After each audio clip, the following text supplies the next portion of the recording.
नमस्कार दोस्तों, मेरा नाम कनिष्क राजू पटेल है। मैं कक्षा छठी एच में पढ़ता हूँ और आज मैं आपको स्वामी जी के जन्मदिन के इस शुभ अवसर पर उनके बारे में कुछ शब्द बोलना चाहता हूँ। स्वामी विवेकानंद एक देशभक्त संत। जब हम स्वामी जी के जीवन का अध्ययन करते हैं तब हमें विश्वास हो जाता है कि हर दृष्टि से अद्वितीय थे। उनके जैसा राष्ट्र प्रेम और देश पर अभिमान करने वाला ना कोई था और ना कोई होगा। रवींद्रनाथ टैगोर ने रोमानवाला से कहा था कि अगर तुम भारत को जानना चाहते हो तो पहले विवेकानंद को पढ़ो। ये ही नहीं, खुद स्वामी जी ने एक बार कहा था कि सच्चे भारत है, वे भारत की आध्यात्मिकता, पवित्रता, बुद्धिमत्ता, आदर्श, शक्ति और भाग्य के प्रतीक थे।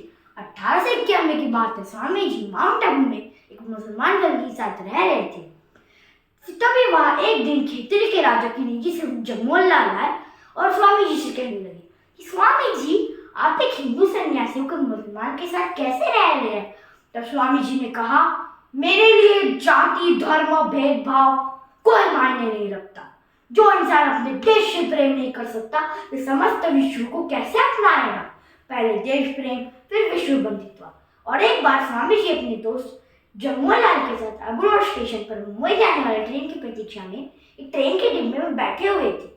वहां उनके एक बंगाली प्रशासक भी आए थे जो उन्हें विदा करने आए थे। फिर तभी वहां एक यूरोपियन टीसी आए और बंगाली प्रशासक को ट्रेन से नीचे उतरने का आदेश दिया, परंतु कोई बंगाली प्रशासक भी एक रेलवे कर्मचारी थे। पर यूरोपियन टीसी उनकी बात मानने को तैयार ही नहीं थे। बात बढ़ गई तो स्वामी जी बीच में आए तो यूरोपियन टीसी ने उन्हें साधारण सन्यासी समझकर तुम काहे बोल रहे हो कह दिया। स्वामी जी को तुम शब्द सुनकर बहुत गुस्सा आया और उन्होंने यूरोपियन टीसी को तुम शब्द का अभिप्राय समझाया और कहा कि मैं तुम्हारे शिष्ट आचरण के लिए अधिकारियों से शिकायत करूंगा।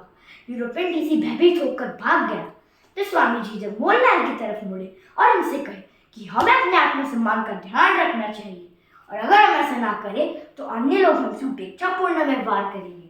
स्वामी जी ने भारतीयों को सिखाया कि कैसे अपने आप और अपने देश को प्रेम और सम्मान दे।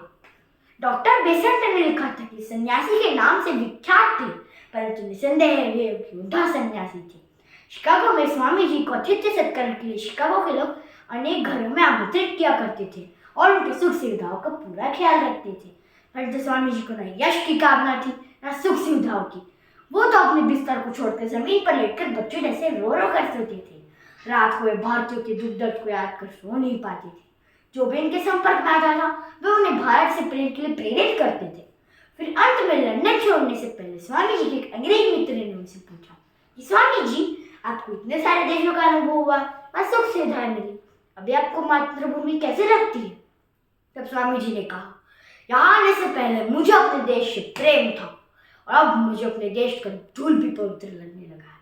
तो आज मैं आप सभी से यही कहना चाहता हूँ कि स्वामी जी हमारे देश के वो ताज थे जो सिर्फ भारत में है।